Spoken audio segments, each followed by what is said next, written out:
Dear students, third year 2020. This is MCA 501 Data Warehouse in Mining, and it is unit first, Introduction of Data Mining.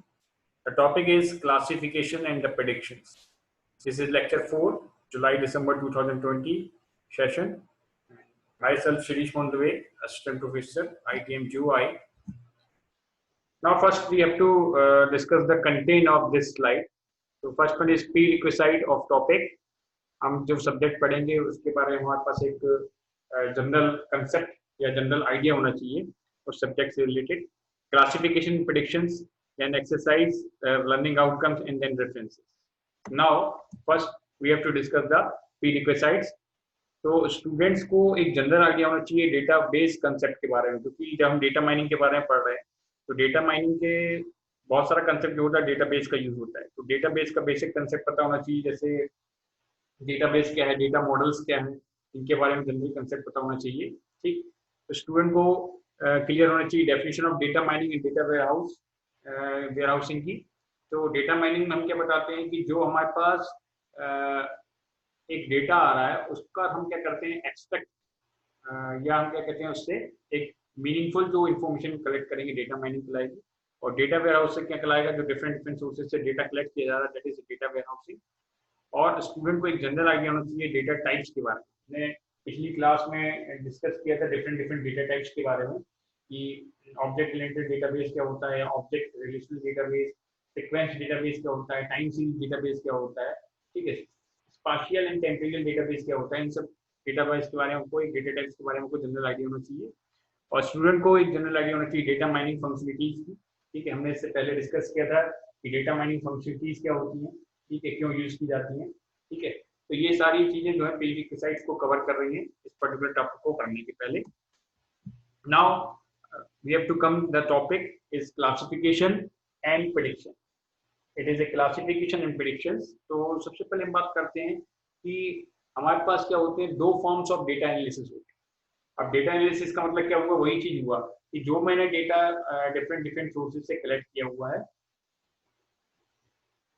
उस पर जो मैं process करूंगा ठीक है वो चीज आपकी डेटा एनालिसिस के अंतर्गत आई ठीक है जो हमने डेटा को कलेक्ट किया है भाई अब जो आपका डेटा है उसको मुझे यूजफुल डेटा इन्फॉर्मेशन में कन्वर्ट करना है तो वो चीज यहाँ डेटा एनालिसिस के रूप में आएगी तो हमारे पास दो फॉर्म जो डेटा एनालिसिस के जो हम यूज करते हैं एक्सट्रैक्टिंग मॉडल्स के रूप में और ये एक्सट्रैक्टिंग मॉडल क्या करेगा डिस्क्राइब करेगा इंपॉर्टेंट क्लासेस और प्रेडिक्ट फीचर्स को डेटा रेंज के ठीक है और ये दो फॉर्म्स हैं इस तरह से ठीक है तो यहाँ पे हम क्या बता रहे हैं हम यहाँ पे बता रहे हैं कि हमारे पास दो फॉर्म्स ऑफ डेटा एनालिसिस के होंगे और ये दो फॉर्म्स ऑफ डेटा एनालिसिस की क्या करते हैं यूज किए जाते हैं जब हम क्या कराते हैं एक्सपेक्ट कराते हैं इस पर्टिकुलर मॉडल्स को और जो कि डिस्क्राइब करेगा इंपॉर्टेंट क्लासेस को और उसके प्रेडिक्ट फीचर्स ठीक है डेटा ट्रेंड्स को तो ये दो फॉर्म्स क्या है आपके पास पहला है आपका क्लासिफिकेशन और दूसरा आपका है दैट इज प्रेडिक्शन ठीक अब जब मैं क्लासिफिकेशन पे जाता हूँ तो क्लासिफिकेशन जो होता है मॉडल जो होता है ये प्रेडिक्ट करता है कैटेगरिकल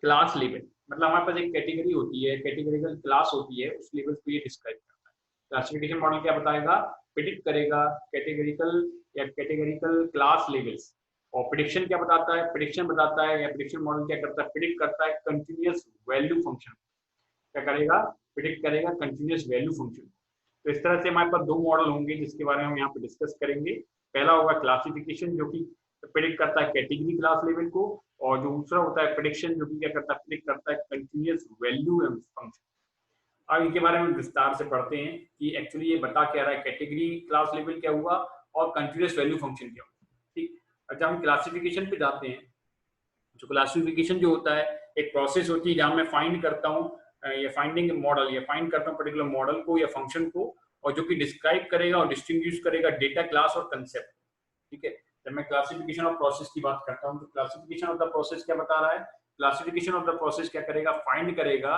पर्टिकुलर मॉडल को या फंक्शन को जो कि डिस्क्राइब करेगा और डिस्टिंग्विश करेगा डेटा क्लासेस और कंसेप्ट जो भी हमारे पास डेटा क्लासेस होंगे या कंसेप्ट होंगे उसको डिस्टिंग्विश करेगा उसको डिस्क्राइब करेगा एग्जाम्पल अगर मैं बात करूँ तो एक एग्जांपल लिया होगा मार्केटिंग मैनेजर की कि एक मार्केटिंग मैनेजर क्या करता है जो कंपनी में होता है उसको जरूरत है कि उन्हें एनालाइज करने की इसको कस्टमर को ठीक है उसके प्रोफाइल के साथ जो कि बाय कर रहा है न्यू कंप्यूटर को क्या करेगा बाय करेगा खरीदेगा न्यू कंप्यूटर को तो एक मार्केटिंग मैनेजर की हम बात कर रहे हैं कि मार्केटिंग मैनेजर जो होगा कंपनी का, उसको जरूरत क्या की होगी, एनालाइज करने की होगी कस्टमर को, जो उसके प्रोफाइल के साथ, जो कि क्या बताएगा कि क्या कर रहा है, बाय ए न्यू कंप्यूटर, जो न्यू कंप्यूटर को क्या कर रहा है, बाय कर रहा है।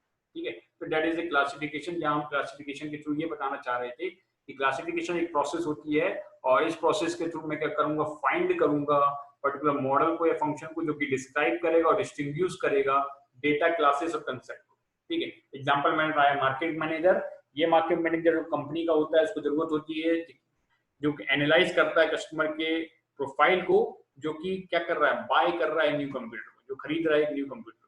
ठीक, अब बात करते हैं क्लासिफिकेशन के आगे, कि जो क्लासिफिकेशन होता है, ठीक है, या क्लासिफिकेशन को जो होता है, इसमें हम क्या करते हैं, इसको रिप्रेजेंट करते हैं डिफरेंट फॉर्म। ठीक है, एक आपका होता है इसमें डिसीजन ट्री, और दूसरा होता है आपका न्यूरल नेटवर्क। ठीक, अब जो डिसीजन ट्री होता है, डिसीजन ट्री में हम क्या बता रहे हैं कि डिसीजन ट्री जो होता है एक स्ट्रक्चर होता है जो इंक्लूड करता है रूट नोड को। एक क्या होगा, स्ट्रक्चर होगा जो क्या करेगा, इंक्लूड करेगा रूट नोड को, ब्रांचेस को और लीफ नोड को। हमारे पास एक मतलब ट्री फॉर्म में डिसीजन ट्री जैसे ट्री फॉर्म, तो जब हम ट्री फॉर्मेट के बारे में ऑलरेडी हम डेटा स्ट्रक्चर पढ़ चुके हैं, तो ट्री फॉर्म में क्या होगा, ट्री फॉर्म एक स्ट्रक्चर होता है, डेटा स्ट्रक्चर होता है, तो इंक्लूड करता है रूट को, नोड को, ब्रांच को और लीफ नोड। ठीक, रूट आपका मेन हो गया, ठीक है, उसके आपके क्या होंगे, नोड्स होंगे, ठीक है, ब्रांचेस होंगी और लीफ नोड्स होंगे। तो इंटरनल जो नोड होगा वो डिनोट करेगा और टेस्ट करेगा इस पर्टिकुलर एट्रीब्यूट को। इंटरनल नोड क्या करता है, डिनोट करता है, टेस्ट करता है एट्रीब्यूट को, और जो ब्रांच होती है वो डिनोट करता है आउटकम्स ऑफ ए टेस्ट को, और लीफ नोड जो है वो होल्ड करेगा क्लास लेवल। ठीक है, तो यहाँ पे हमने क्या कर दिया, डिस्क्राइब कर दिया हर चीज को। जो आपका इंटरनल नोड होता है वो डिनोट करेगा टेस्ट ऑन एट्रीब्यूट, हम एट्रीब्यूट को टेस्ट कर रहे हैं। ठीक है, और ब्रांच जो होगा वो डिनोट करेगा आउटकम ऑफ ए टेस्ट की, आउटकम के निकल के आया उस पर्टिकुलर टेस्ट का, और लीफ नोड जो है वो क्या करता है, होल्ड करता है क्लास लेवल। तो इस तरह से हमने डिसीजन ट्री को क्या कर दिया, डिस्क्राइब कर दिया। हम बात करते हैं न्यूरल नेटवर्क्स की। तो जो न्यूरल नेटवर्क्स होता है, ठीक, न्यूरल नेटवर्क जो होगा वो इफेक्टिव डेटा माइनिंग होता है, या न्यूरल नेटवर्क हम यूज करते हैं इफेक्टिव डेटा माइनिंग के लिए। ठीक है, जो टर्न करेगा रॉ डेटा को एक यूजफुल इंफॉर्मेशन। न्यूरल नेटवर्क क्या होता है, यूज किया जाता है इफेक्टिव डेटा माइनिंग के लिए, और ये इफेक्टिव डेटा माइनिंग क्या करता है, टर्न करता है रॉ डेटा को एक यूजफुल इंफॉर्मेशन। तो neural network look for pattern in large batches of data. यहाँ पे हम क्या कर रहे हैं, जो अपना डेटा का पैटर्न है, लार्ज बैचेस ऑफ डेटा का जो पैटर्न होता है, ठीक है, उसको हम किस तरह इसको हम किस तरह से देख रहे हैं, पैटर्न के रूप में देख रहे हैं। ठीक है, न्यूरल नेटवर्क क्या करता है, जो यहाँ पर लार्ज बैचेस ऑफ डेटा है, इसको एक पैटर्न के रूप में क्या करता है, देखता है, अलाउ करता है, या अलाउ करता है बिजनेसेस को, ठीक है, कि हम लर्न कर सकें कस्टमर के बारे में, और जो कि डायरेक्ट क्या करेगा, मार्केटिंग स्ट्रेटजी प्रोवाइड करता है। क्या करता है, डायरेक्ट मार्केटिंग स्ट्रेटजी प्रोवाइड करेगा, इंक्रीज करेगा सेल को और लोअर करेगा कॉस्ट। ठीक है, तो न्यूरल नेटवर्क क्या बता रहे हैं यहाँ पे, न्यूरल नेटवर्क जो है यहाँ पे पैटर्न को बता रहा है। न्यूरल नेटवर्क क्या बता रहे हैं यहाँ पे, न्यूरल नेटवर्क जो है इफेक्टिव डेटा माइनिंग होता है, और जो क्या करता है, रॉ डेटा को टर्न करता है यूजफुल इंफॉर्मेशन में। और न्यूरल नेटवर्क जो होगा एक पैटर्न के जैसे देखता है, जितने मेरे पास लार्ज बैच ऑफ डेटा के होंगे, उनको एक पैटर्न के रूप में देखेगा, और अलाउ करेगा बिजनेसेस को कि ये लर्न कर सके कस्टमर्स के बारे में। ठीक है, जो कि डायरेक्ट क्या कर रहा है, मार्केटिंग स्ट्रेटजी को प्रोवाइड कर रहा है, इंक्रीज कर रहा है सेल को और लोअर कर रहा है कॉस्ट। तो that is your neural network. ठीक, तो अगर हम बात कर रहे थे, किसी क्लासिफिकेशन की बात कर रहे थे, क्लासिफिकेशन को और अगर हम एग्जांपल लेके समझाएं, जैसे आपसे बात कीजिए एक मार्केटिंग मैनेजर की हमने बात की थी क्लासिफिकेशन में, और अच्छे से अगर मैं समझता हूँ क्लासिफिकेशन को, तो एक एग्जांपल अपने और लेके चल सकते हैं क्लासिफिकेशन में, क्योंकि हम क्लासिफिकेशन के बारे में जनरल जानना चाहते हैं। क्लासिफिकेशन एक प्रोसेस है जहाँ मैं फाइंड कर रहा हूँ मॉडल को और डिस्क्राइब कर रहा हूँ, डिस्ट्रीब्यूट कर रहा हूँ डेटा क्लासेस और कंसेप्ट। ठीक है, अगर मैं क्या करता हूँ, कोई एग्जांपल लेके चलता हूँ, जैसे सपोज करो मैं क्या कर रहा हूँ, बिल्ड कर रहा हूँ क्लासिफिकेशन मॉडल को। ठीक है, तो हमें क्या करना पड़ेगा, कैटेगराइज करना पड़ेगा बैंक लोन एप्लीकेशन को। हम बात कर रहे हैं किसी क्लासिफिकेशन के एग्जांपल की, क्लासिफिकेशन में हम क्या करते हैं, अगर हमें कोई क्लासिफिकेशन बिल्ड करना है तो हम क्या करेंगे, या हम क्लासिफिकेशन मॉडल को अगर बिल्ड करते हैं तो हम क्या बात कर रहे हैं, हम कैटेगराइज करेंगे बैंक लोन एप्लीकेशन को आइदर सेफ और रिस्की और एक प्रेडिक्शन मॉडल के रूप में। ठीक है, हम क्या कर रहे हैं, क्लासिफिकेशन मॉडल को एक कैटेगराइज कर रहे हैं बैंक लोन एप्लीकेशन के रूप में। तो या तो ये क्या होगा, सेफ होगा और रिस्की होगा और प्रेडिक्टिव मॉडल होगा, जहाँ पे हम प्रेडिक्ट करते हैं, और एक्सपेंडिचर इन रुपी, एक्सपेंडिचर क्या बता रहे हैं, रुपी के रूप में, जो कि पोटेंशियल कस्टमर के बारे में बताएगा।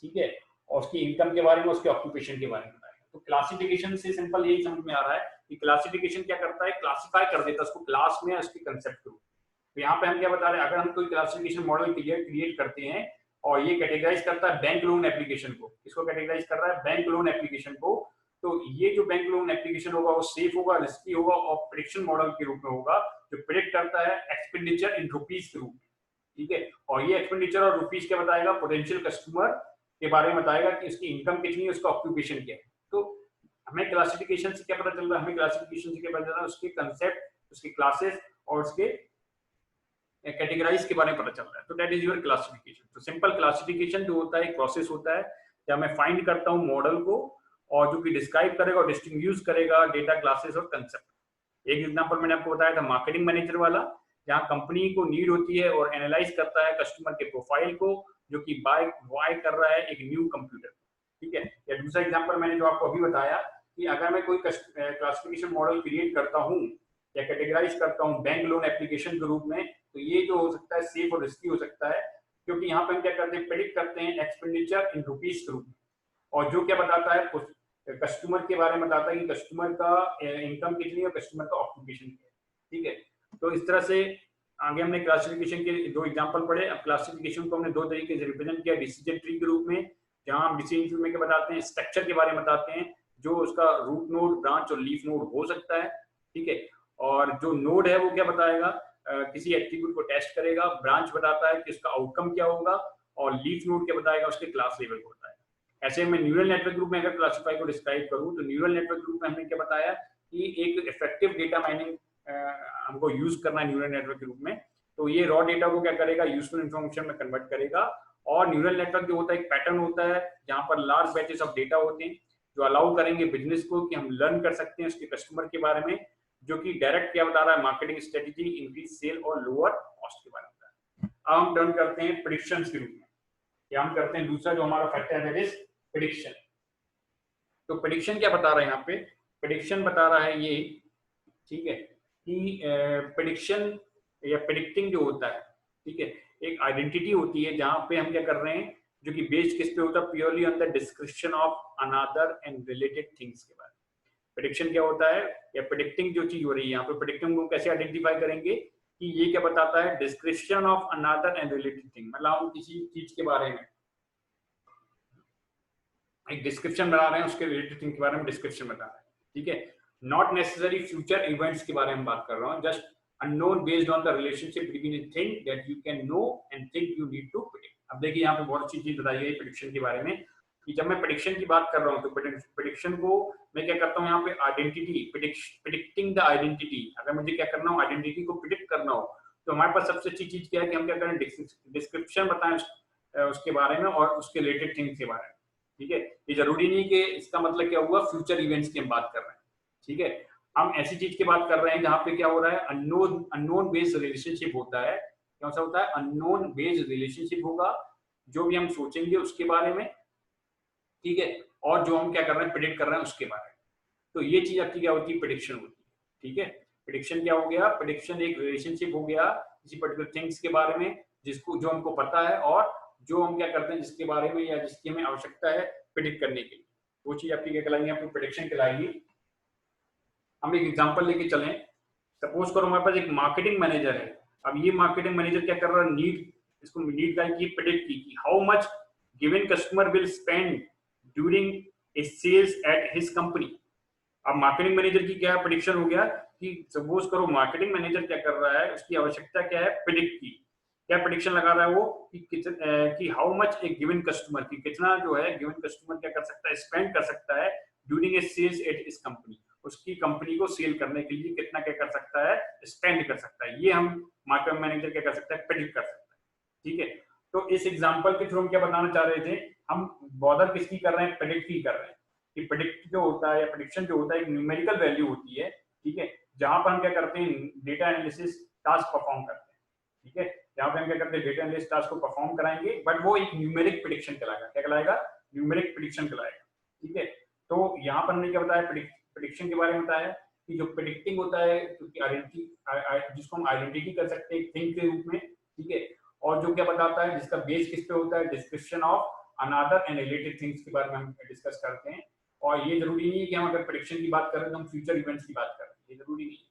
हम क्या बताएंगे कि जो हमारे पास अननोन बेस ऑफ रिलेशनशिप है, जो हमारे पास क्या है अननोन बेस ऑफ रिलेशनशिप है, उसके बारे में हम क्या कर रहे हैं, जो हमें पता है उसके बारे में थिंक कर रहे हैं, और जो हमारे पास आवश्यकता है उसके बारे में हम क्या कर रहे हैं प्रिडिक्ट कर रहे हैं।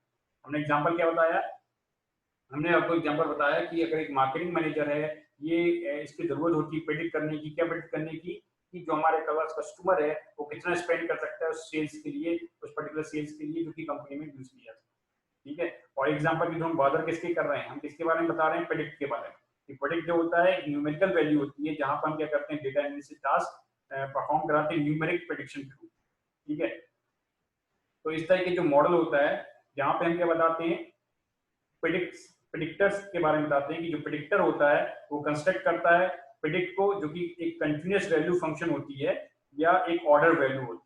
ठीक है, इस मॉडल के थ्रू हम क्या बताना चाह रहे हैं कि जो आपका ये मॉडल होगा, ठीक है, ये जो मॉडल होगा ये क्या करता है कंस्ट्रक्ट करता है प्रेडिक्ट को, ठीक है, जो कि एक कंटिन्यूअस वैल्यू होती है या कंटिन्यूअस वैल्यू फंक्शन होती है और एक ऑर्डर वैल्यू होती है।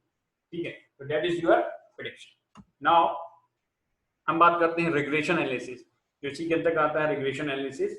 अब रिग्रेशन एनालिसिस क्या है, रिग्रेशन एनालिसिस जो होता है एक स्टैटिस्टिकल मेथडोलॉजी होती है। देखिए आप स्टैटिस्टिकल के बारे में या स्टैटिस्टिक्स के बारे में जानते होंगे, जहां प्रोबेबिलिटी, वेरिएंस, ठीक है, इन सब की डिस्कस करते हैं। तो रिग्रेशन एनालिसिस जो होता है एक स्टैटिस्टिकल मेथडोलॉजी होती है, जहां पर हम क्या करते हैं यूज करते हैं न्यूमेरिक प्रेडिक्शन का। क्या यूज करते हैं, न्यूमेरिक प्रेडिक्शन का।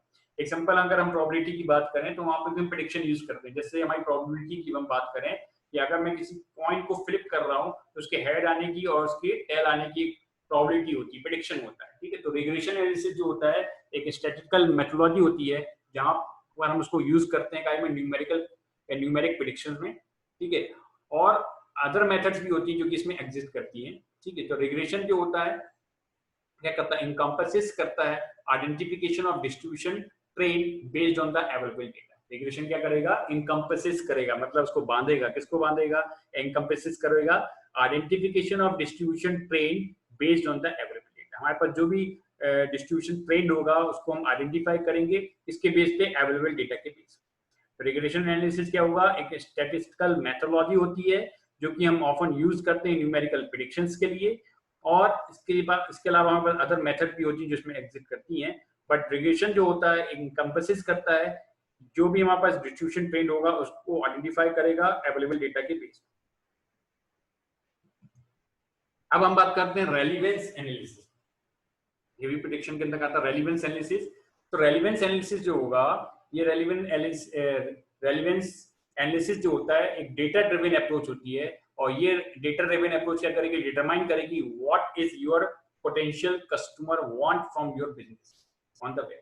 मतलब जो आपका पोटेंशियल कस्टमर है, जो आपका रेगुलर कस्टमर है या जो आपका पोटेंशियल कस्टमर है, वो आपके बिजनेस से क्या करना चाह रहा है।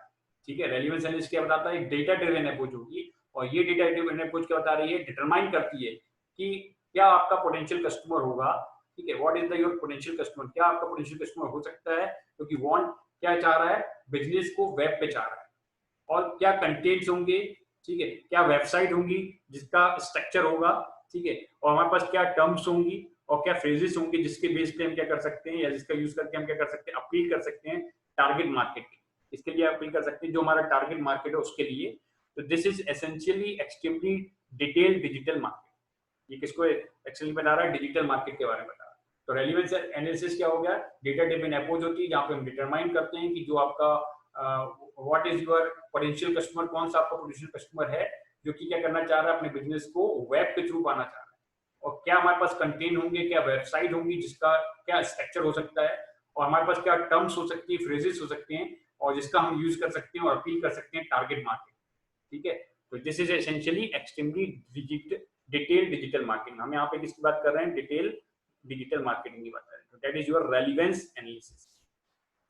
हम बात करते हैं जो हम रेगुलेशन पढ़ चुके हैं, रेगुलेशन वर्सेस क्लासिफिकेशन की बात करते हैं। रेगुलेशन और क्लासिफिकेशन क्या है, तो रेगुलेशन और क्लासिफिकेशन जो होता है डेटा माइनिंग टेक्निक्स होते हैं, और ये सॉल्व करते हैं सिमिलर प्रॉब्लम। रेगुलेशन और classification it is a data mining techniques, और ये सॉल्व करेगा सिमिलर प्रॉब्लम को, but they are frequently confuse. अब ये कई बार क्या होता है, फ्रिक्वेंटली कंफ्यूज हो जाते हैं। कैसे? दोनों जो है यूज किए जा रहे हैं प्रेडिक्शन एनालिसिस के लिए, both are used in prediction analysis, but regression is used to predict a numeric or continuous value, or while classification assign data into discrete categories। अब देखिए यहाँ पे हम रिग्रेशन एनालिसिस का यहाँ पे कंपेयर कर रहे हैं। रिग्रेशन एनालिसिस के बारे में जानना चाहते हैं कि रिग्रेशन वर्सेस क्लासिफिकेशन क्या है। तो रिग्रेशन और क्लासिफिकेशन जो है डेटा माइनिंग टेक्निक्स होती हैं, और दोनों क्या कर रही है, सॉल्व कर रही है similar problem, but they are frequently confuse. अब ये फ्रिक्वेंटली कंफ्यूज कैसे हो जाती है? तो यहाँ पे बताया गया कि दोनों यूज की जा रही है प्रेडिक्शन एनालिसिस के लिए, बट रिग्रेशन जो है ये काय के लिए यूज की जा रही है, ये प्रेडिक्ट करती है न्यूमेरिक और कंटिन्यूअस वैल्यू। काय को यूज कर रही है, न्यूमेरिक और कंटिन्यूअस वैल्यू को। और जब हम क्लासिफिकेशन को बात करते हैं तो क्लासिफिकेशन क्या कर रहा है, असाइन कर रहा है डेटा को डिस्क्रीट कैटेगरी में। क्या कर रहा है, डेटा को असाइन कर देगा डिस्क्रीट कैटेगरी। तो दैट इज योर क्लासिफिकेशन। तो that is a difference between regression and classification. आगे हम अगर एग्जांपल की बात करें, ठीक है, तो एग्जांपल के जो हम समझते हैं कि regression would be used to predict a home value based on its location. Regression क्या बता रहा है, या रिग्रेशन क्यों यूज कर रहे हैं? रिग्रेशन जो हम यूज कर रहे हैं प्रेडिक्ट के लिए, इसकी प्रेडिक्ट के लिए home value based on A location. हमारी जो होम वैल्यू होगी उसका जो बेस्ड होगा क्या होगा, लोकेशन पे होगा, उसका स्क्वायर फीट होगा, उसकी प्राइस होगी। जब उसको मैंने क्या किया था, लास्ट सोल्ड किया था, तो price is similar homes and other factors. ठीक है, यहाँ पे रिग्रेशन क्या बता रहा है, रिग्रेशन जो है यूज किया जा रहा है प्रेडिक्ट के रूप में, वो होम वैल्यू की या होम की किसी घर की वैल्यू के बारे में बता रहा है, जो कि उसके लोकेशन पे बेस्ड होगा, उसके स्क्वायर फीट पे, उसके प्राइस पे बेस्ड होगा। जब मैंने उसको क्या किया था, सोल्ड किया, तो जो price of similar homes and other factors, यहाँ पे क्या बता रहे हैं, प्राइस ऑफ सिमिलर होम और अदर फैक्टर्स के बारे में डिस्कस। अब क्लासिफिकेशन जो होगा वो क्या करेगा, order if you wanted to instead organise house into categories. अब यहाँ पे क्लासिफिकेशन क्या बता रहा है, क्लासिफिकेशन बता रहा है, ये क्लासिफिकेशन क्या बता रहा है, ऑर्डर। जहां पे हम क्या करना चाह रहे हैं, वांट, हम क्या हम चाह रहे हैं, instead organise house into categorise. हम हाउस को क्या करना चाह रहे हैं, कैटेगराइज करना चाह रहे हैं। जैसे such a walkability, lot size and crime rates, इस पे हम डिस्कशन कर रहे हैं। हमने कैटेगराइज कर दिया क्लासिफिकेशन में कि जो हमारे पास हाउस होगा उसकी कैटेगरीज जो होगी, वो क्या हम उसमें वॉकेबिलिटी है, हम उसमें चल सकते हैं, उसका साइज लॉट है कि नहीं है, क्राइम रेट्स है कि नहीं है, ये सारी चीजें, मतलब सारी चीजें क्लासिफिकेशन को डिफाइन कर। तो इस तरह से रिग्रेशन जो है उसकी वैल्यू को बता रहा है, और क्लासिफिकेशन जो है उसको कैटेगराइज कर रहा है डिस्क्रिप्टिव मैनर। ठीक है, तो that is regression and classification example. Now classification and prediction issues की बात करते हैं। तो हमारे पास जो मेजर इशू होते हैं जो हम प्रिपेयर करते हैं data for classification and predictions के लिए, उसमें हम डिस्कस करते हैं। तो डेटा जो कि इन्वॉल्व होता है, फॉलोइंग एक्टिविटीज को इन्वॉल्व करता है: डेटा क्लीनिंग, रेलेवेंस एनालिसिस और डेटा ट्रांसफॉर्मेशन और रिडक्शन। तो सबसे पहले हम बात करते हैं डेटा क्लीनिंग की। तो जो डेटा क्लीनिंग होता है ये इन्वॉल्व करता है removing the noise and treatment of missing value. जो भी मेरे पास डेटा है उसको मेरे को क्लीन करना है, तो उसमें मैं करूंगा, रिमूव करूंगा नॉइस को, और ट्रीटमेंट ऑफ मिसिंग वैल्यू, जो भी आपकी मिसिंग वैल्यू उसके बारे में ट्रीटमेंट करूंगा उसका। नॉइस जो होता है रिमूव करता है, यहाँ पर हम अप्लाई कर सकते हैं स्मूथिंग टेक्निक्स को। ठीक है, और प्रॉब्लम ऑफ मिसिंग वैल्यू जो है ये सॉल्व करता है रिप्लेसिंग ए मिसिंग वैल्यू। ठीक है, जो कि मोस्ट कॉमनली ऑपरिंग होती है वैल्यू फॉर द एट्रीब्यूट के लिए। पहली चीज डेटा क्लीनिंग की बताई कि डेटा क्लीनिंग जो है ये इन्वॉल्व करता है रिमूव द नॉइस और ट्रीटमेंट ऑफ मिसिंग वैल्यू।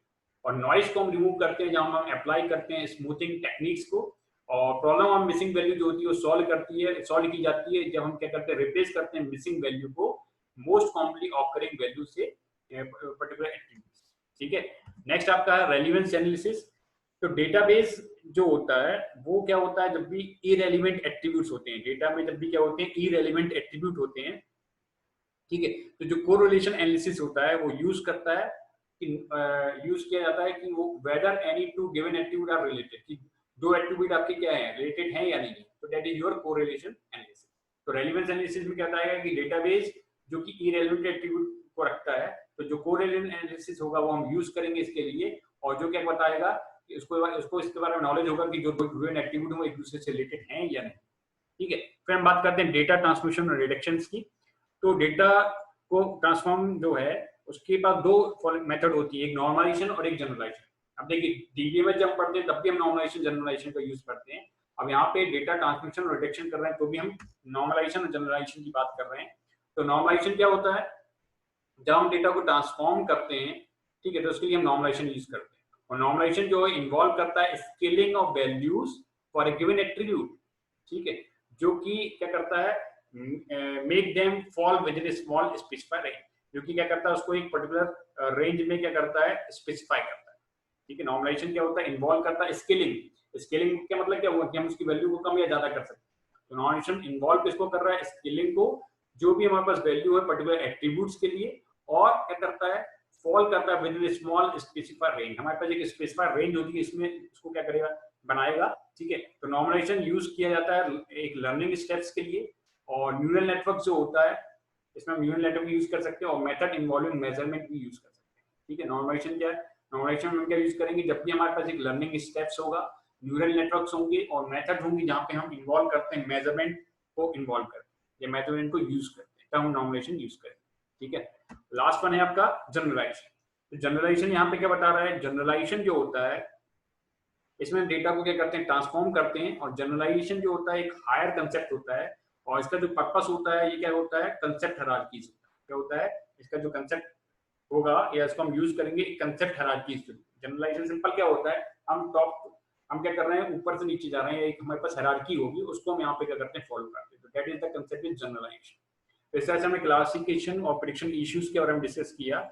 और ये क्लासिफिकेशन प्रेडिक्शन इश्यू में सबसे पहले हमने डेटा क्लीनिंग के बारे में पढ़ा, डेटा क्लीनिंग एक्चुअली क्या होता है। फिर हमने रेलिवेंस एनालिसिस के बारे में पढ़ा, और तीसरा हमने डेटा ट्रांसफॉर्मेशन रिडक्शंस के बारे में पढ़ा। इसमें हम दो चीजें यूज करते हैं, नॉर्मलाइजेशन और जनरलाइजेशन, ठीक है। तो इस तरह से हमने इस पूरे उसमें क्लासिफिकेशन और प्रेडिक्शंस के बारे में पढ़ा कि क्लासिफिकेशन क्या होता है और प्रेडिक्शंस क्या होता है, ठीक। तो एक हम एक ओवरव्यू की बात करें क्लासिफिकेशन और प्रेडिक्शंस की, तो सबसे पहले हमने स्टार्ट किया था क्लासिफिकेशन से। क्लासिफिकेशन क्या होता है, फिर हमने क्लासिफिकेशन के एग्जांपल देखे, और क्लासिफिकेशन के एग्जांपल का हम दो देखे, उसके मेथड डिसीजन मेकिंग और न्यूरल नेटवर्क देखा। फिर हम प्रेडिक्शंस पे गए, ठीक, और फिर हमने रिवेन्यू एनालिसिस के बारे में पढ़ा कि ये एक्चुअली होता क्या है, ठीक। और फिर हमने डिफरेंट टाइप्स के क्लासिफिकेशन और प्रेडिक्शन इश्यूज के बारे में डिस्कस किया। तो इस तरह से पूरे टॉपिक में हमने क्लासिफिकेशन और प्रेडिक्शन के बारे में बताया, क्लासिफिकेशन क्या है विद एग्जांपल, प्रेडिक्शन क्या है विद एग्जांपल, ठीक है। अब हम आते हैं कि जब हम इसका एक एक्सरसाइज को बताते हैं, इसके अंतर्गत क्या एक्सरसाइज में क्वेश्चन अराइज हो सकते हैं जो हम ये टॉपिक पढ़े हैं। सबसे पहले क्लासिफिकेशन को हम एग्जांपल के थ्रू, व्हाट इज क्लासिफिकेशन, इसका हम एग्जांपल के थ्रू उसको समझाएं। जैसे हमने मार्केटिंग मैनेजर का एग्जांपल आपको बताया था। Difference between classification regression, that is very important कि क्लासिफिकेशन क्या होता है और रिग्रेशन क्या होता है। Describe the issue of classification and prediction issue, हमने डिफरेंट टाइप के इश्यूज देखे क्लासिफिकेशन और प्रेडिक्शंस के, जिसमें हमने डेटा क्लीनिंग के बारे में देखा, ठीक है, और हमारे पास डेटा रिडक्शंस के बारे में देखा, ये सारी चीजें देखी। और डिसीजन ट्री क्या होता है, ठीक है, और न्यूरल नेटवर्क क्या होता है, क्लासिफिकेशन, ये भी हमने देखा कि डिसीजन ट्री, न्यूरल नेटवर्क हम कैसे क्लासिफिकेशन मॉडल में यूज करते हैं, ठीक है। तो ऑल थिंग इज डन इस पर्टिकुलर पीपीटी, और ऑल टाइप क्वेश्चन अराइजेस। तो ये आपके सारे क्वेश्चंस हैं जिनका आंसर उसको पीपीटी में आप देख सकते हैं, ठीक है। अब हम लर्निंग आउटकम्स में जाते हैं कि क्या क्या लर्निंग आउटकम है इस टॉपिक को पढ़ने के बाद जो हमने क्लासिफिकेशन और प्रेडिक्शन पढ़ा। तो पहले हम कंसेप्ट क्लासिफिकेशन का समझेंगे विद एग्जांपल, फिर हम कंसेप्ट पढ़ेंगे प्रेडिक्शंस का, ठीक है, जो विद एग्जांपल। फिर हम देखते हैं कि जो बेसिक कंसेप्ट है रिग्रेशन एनालिसिस का पर्टिकुलर क्लासिफिकेशन में क्या है, और हम क्या देखेंगे, learning about the classification and prediction issues क्या क्या है हमारे पास। इन सारी चीजों को हमने इस पर्टिकुलर पीपीटी में देखा। तो इसके क्या कहलाएंगे, लर्निंग आउटकम्स कहलाएंगे। क्लासिफिकेशन क्या है, प्रेडिक्शंस क्या है, रिग्रेशन एनालिसिस क्या होता है क्लासिफिकेशन में, और क्लासिफिकेशन प्रेडिक्शन इश्यूज क्या होते हैं। तो ये सारी चीजें हमने इसमें लर्न की। इसके बाद हम रेफरेंसेस पे आते हैं। तो डिफरेंट टाइप्स की बुक्स के बारे में हम पहले भी देख चुके हैं। ई बुक आपकी आती है ये अपनी कैम्बर्स की, ठीक है, बर्सन्स की एक बुक आती है, ठीक है, WH एनमॉन की बुक आती है, building of data warehouse, और एनोहरी की बुक आती है, ठीक है। तो ये सारी बुक्स हम यूज करते हैं जो अलग अलग टॉपिक के बारे में डिस्क्राइब करती है, ठीक है। तो this is the classification and prediction in data mining. Thank you, students. Thanks a lot.